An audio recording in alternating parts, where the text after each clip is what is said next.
আমি ৰকিবুল হুছেইনৰ ওপৰত মন্ত্ৰীক ক'বলৈ দিয়ক গৰিহণা মন্ত্ৰীয়ে কৈ আছে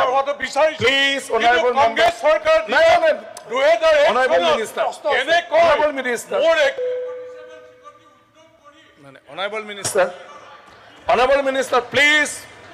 মন্ত্ৰীয়ে উত্তৰ দিব মন্ত্ৰী কওক অনাৰেবল মিনিষ্টাৰ মাইক লৈ লওক প্লিজ এই আউট মেটাৰটো অহা নাই আজি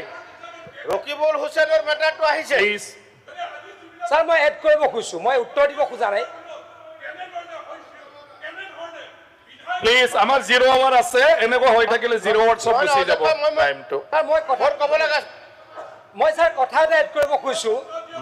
প্লিজ অনাৰেবল মেম্বাৰ মিনিষ্টাৰ কৈ আছে মিনিষ্টাৰে কৈ আছে এওৰ কি হল অনাৰেবল মিনিষ্টাৰ কৈ আছে প্লিজ আকৌ হাত মিল হৈ যাব ভিতৰত মই কথা এটা মাত্ৰ এড কৰিব খুজিছো মই উত্তৰ দিব খোজা নাই উত্তৰ মাননীয় পাৰ্লিমেণ্টাৰী এফেয়াৰ্ছ ডিপাৰ্টমেণ্টৰ মন্ত্ৰী ডাঙৰীয়া দিছে স্যাৰ তেখেত এই গোটেই কেছটো চিৰিয়াছ নাছিলে স্যাৰ গোটেই ঘটনাটো হৈছিলে ৰূপহী থানাৰ পৰা নগাঁৱলৈ ঘূৰি আহিলে 24 ঘণ্টাৰ পাছত নগাঁও সদৰ থানাত তেখেতে কেছ দিলে মই যিমানখিনি জানো স্যাৰ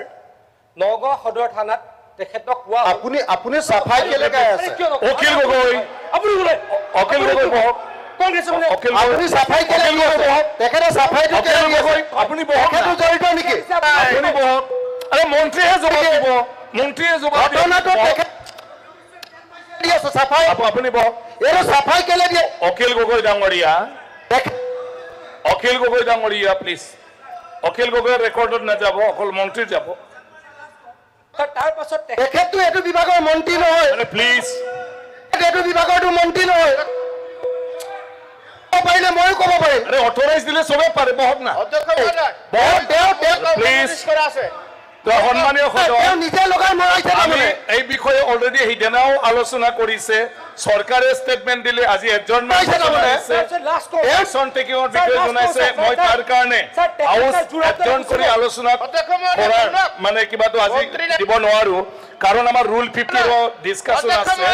সেইকাৰণে সভাস্থগিত প্ৰস্তাৱৰ জাননীখন অগ্ৰহৰ কৰা হৈছে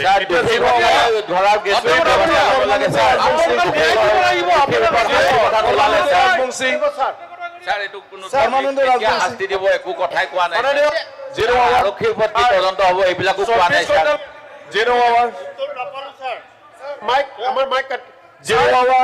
কেতিয়ালৈ গ্ৰেপ্তাৰ কৰিব অভিযুক্ত আৰক্ষী বিষয়াৰ ওপৰত কেতিয়া